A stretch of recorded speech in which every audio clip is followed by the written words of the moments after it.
बिस्मिल्लाहिर्रहमानिर्रहीम। अस्सलाम वालेकुम। उम्मीद है कि आप सब खैरियत से होंगे। आज हम बनाने जा रहे हैं गाजर का हलवा। हलवा बनाने के लिए तकरीबन 5 किलो गाजर का इस्तेमाल हमने किया है। उसको अच्छे तरीके से धो के इसका छिलका उतार के मशीन में डाल के हमने इसको कट कर लिया। आप चाहें तो आप इसको किसी भी तरीके से काट सकते हैं। चाहें तो मशीन में काट लें, मशीन नहीं है तो हाथ वाली मशीन से, हाथ वाले कटर से काट सकते हैं आप इसको।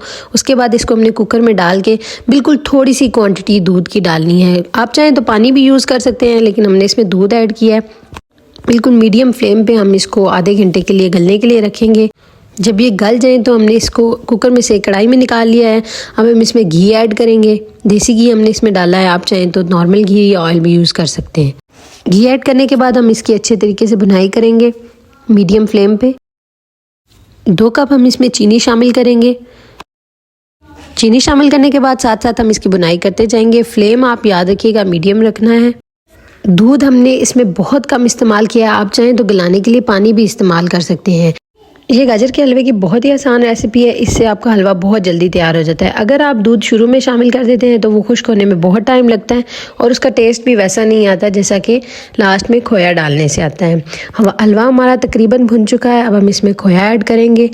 खोया भी हमने घर पर बनाया था, इसकी रेसिपी भी मैं आपसे शेयर करूँगी। खोया ऐड करने के बाद हम इसको अच्छे तरीके से मिक्स कर लेंगे ताकि ये सारे हलवे के अंदर अच्छे तरीके से मिक्स हो जाए। साथ साथ हलवे के अंदर चम्मच चलाते रहना है ताकि ये कढ़ाई के साथ लगे नहीं।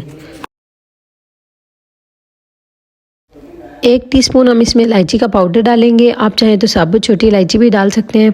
अब हम इसमें तकरीबन ½ कप के करीब मिक्स ड्राई फ्रूट्स ऐड करेंगे। आप अपनी मर्ज़ी से कोई सा भी ड्राई फ्रूट्स ऐड कर सकते हैं। दोबारा से हम इसको अच्छे तरीके से मिक्स करेंगे।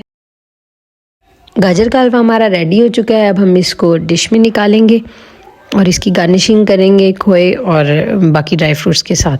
आप चाहें तो इसके ऊपर खोए की लेयर भी लगा सकते हैं, लेकिन मैंने इसको श्रेड करके डाला है। अब हम इसके ऊपर बाकी बचे हुए ड्राई फ्रूट्स डालेंगे। मज़ेदार सा गाजर का हलवा तैयार है। रेसिपी पसंद आए तो चैनल को सब्सक्राइब करना मत भूलिएगा और रेसिपी को ज़रूर ट्राई कीजिएगा। Thank you. अल्लाह हाफिज़।